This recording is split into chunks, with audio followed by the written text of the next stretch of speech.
ఇప్పుడే చెప్తున్నట లోకేష్ ఎక్కడ చెప్తున్నట అండమాన్ లో తెలంగాణలో కూడా తెలుగుదేశం పార్టీని తీసుకొస్తామని. బిడ్డ గుర్తుపెట్టుకోండి, మీ జెండా గద్దెలు కూల్తాయి, ఇంత ముందు కూలినాయి, ఇప్పుడు కూల్తాయి.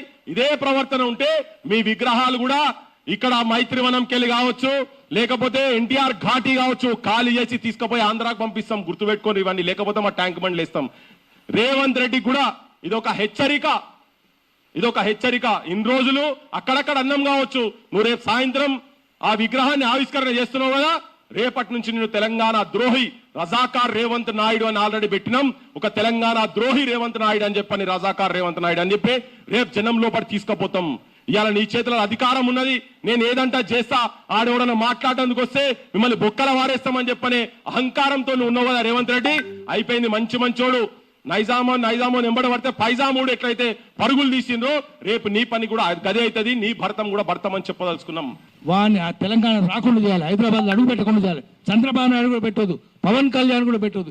ఎట్లా పెడతావు రాను అనాలి. విగ్రహాలన్నీ ఆంధ్రలోనేనా? గద్దర్ విగ్రహం పెట్టిస్తలేరు హైదరాబాద్, ఖమ్మం, కరీంనగర్లో గజ్జల స్వామి అంటే ఆయన 7 రోజుల విగ్రహం చేసిండు, ఏడాదిన్నర నుంచి తిరుగుతుండు. గద్దర్ విగ్రహం పెట్టిస్తలేరు. ఆదిలాబాద్లో అంబేద్కర్ విగ్రహం పెట్టిస్తలేరు, హైదరాబాద్లో కూడా పెట్టిస్తలేరు. కానీ ఆంధ్రలో బొమ్మలు అయితే వస్తాయి. రోషయ్య అడ్డుకున్న రోషయ్య విగ్రహం ఉంటుంది. ఎస్పీ బాలసుబ్రహ్మణ్యం వాడు ఏం పాటలు పాడిన అన్ని బూత్ పాటలే. నీ అదనం మీద మందార అని, నడుం మీద వడ్డాన అని, ఇటువంటి బూత్ పాటలు పాడినోడు వాందా పెడతారు. చివరికి ఎన్టీఆర్ది కూడా పెడుతున్నారు, రేపు చంద్రబాబు కూడా పెడతారు, లోకేష్ కూడా పెడతారు, పవన్ కళ్యాణ్ కూడా పెడతారు విగ్రహాలు ఇక్కడ. కానీ తెలంగాణలో మాత్రం పెట్టినారు. అందుకనే మనం అందరం ఏకం కాకపోతే, మనందరం సోయలు పడకపోతే, మనం మెదడులో సోయి ఉండాలి, మన చేతిలో రాయి ఉండాలి. అప్పుడే వాళ్ళకి బుద్ధి వస్తుంది. వాడు లూటు చేస్తూనే ఉండు, మనం లాఠీ లేపాలి. దానికోసం అందరం ఏకం చేద్దాము, ఏకం చేసి ప్రజలను చైతన్యం చేద్దాం. దాన్ని సోషల్ మీడియానే వాడుకుందాం. ఇక 3వ తరం, ఆ తరం గురించి నేను చెప్పాల్సిన అవసరం లేదు. 3 పదాలు, ఎన్టీఆర్.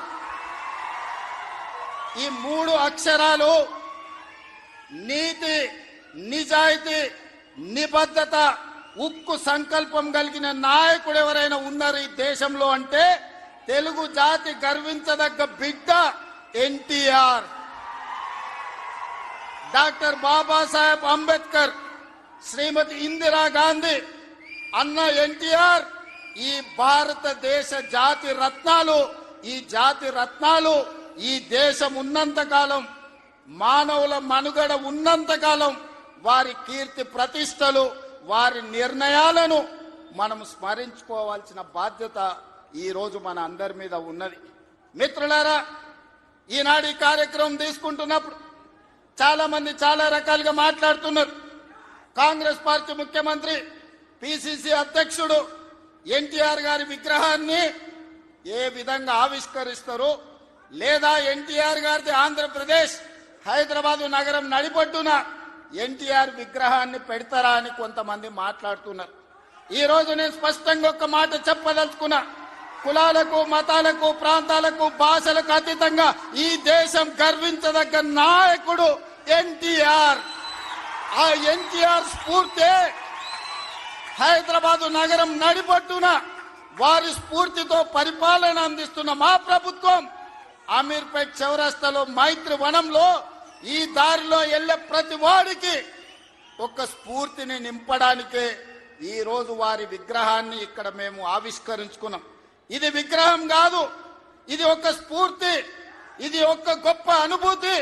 ఒక ముఖ్యమంత్రిగా ఎన్టీఆర్ విగ్రహాన్ని ఆవిష్కరించడం అంటే నాకు జీవిత కాలం గుర్తుండిపోయే ఒక మధుర సంఘటన. ఎవరు ఏమనుకున్నా, ఎవరు ఎలాంటి విమర్శలు చేసినా నేను జడవదలుచుకోలేదు. నేను చెప్పదలుచుకున్నా, ఆనాడు శ్రీమతి ఇందిరాగాంధీ గారు ఈ తెలంగాణ ప్రాంతం నుంచి ఒక పివి నరసింహారావు గారిని, ఒక మర్రి చెన్నారెడ్డి గారిని, ఒక పి శివశంకర్ గారిని, ఒక వెంకటస్వామి లాంటి నాయకులను అందిస్తే ఈ తెలంగాణ ప్రాంతానికి అన్న ఎన్టీ రామారావు గారు ఓ మండవ, ఓ తుమ్మల నాయకత్వాన్ని తెలంగాణకు అందించిండు. ఓ మాధవరెడ్డి, ఓ జానారెడ్డి నాయకత్వాన్ని అందించిండు. ఓ దేవేందర్ గౌడ్ నాయకత్వాన్ని అందించిండు. ఓ కడియం సిఆరి, ఒక మోత్కుపల్లి నరసింహుల లాంటి నాయకులను ఈ తెలంగాణకు అందించడు. అంతెందుకయ్యా, ఈనాడు ఉపన్యాసాలు ఇస్తున్న బీఆర్ఎస్ నాయకుడు కల్వకుంట్ల చంద్రశేఖర్ రావుకి రాజకీయ భిక్ష పెట్టింది ఎవరు? అన్న లేకుంటేనే మీరు నాయకులు అయ్యిండ్రా? అన్న నీడను బతికిన మీరు అన్నగారి గురించి తక్కువ చేసి మాట్లాడు మీకు మంచిదా? వారే కాదు, వారి పేరు పెట్టుకున్న వాళ్ళు కూడా ఈరోజు నాయకులుగా చలామణి అవుతున్నారు.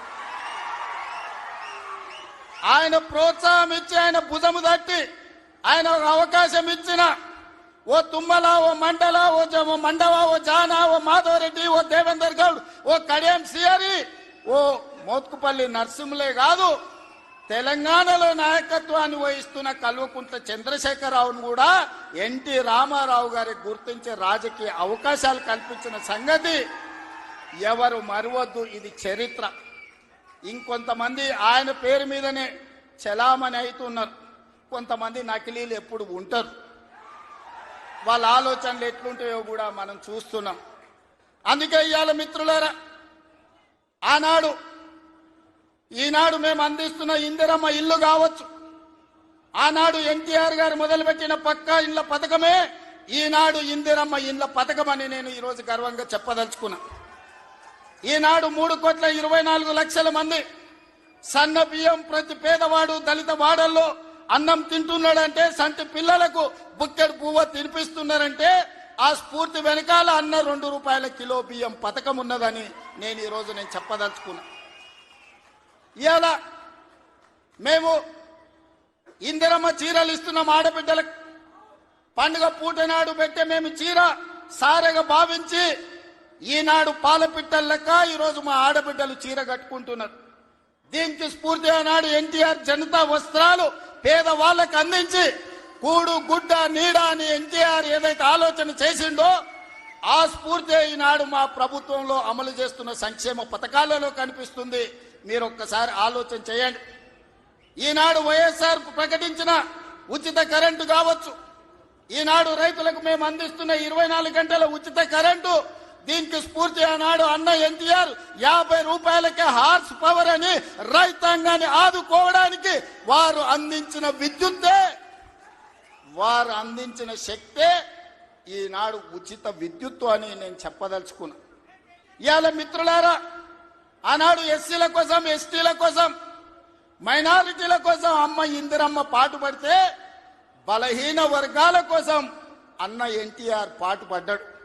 ఇవాళ బలహీన వర్గాలు, పాలితులుగా ఉన్న బలహీన వర్గాలు ఈరోజు పాలకులుగా మారినరు అని అంటే అన్నగారి యొక్క ఆశీర్వాదం తెలంగాణ సమాజానికి అందబట్టే పాలితులుగా ఉన్న బలహీన వర్గాలు ఈరోజు పాలకులుగా మారినరు.